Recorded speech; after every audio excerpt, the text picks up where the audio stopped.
Guacamole spoon with cockles.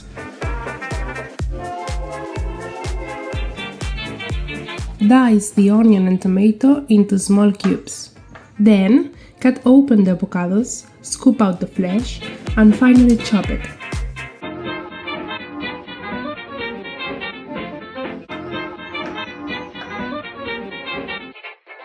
Place everything in a bowl and dress with a splash of lime juice, extra virgin olive oil, spicy Espinaler sauce, and a pinch of salt. Mix well until smooth and homogeneous, then serve mixture in small spoons.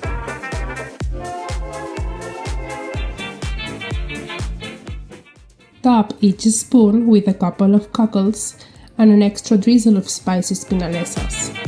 Enjoy!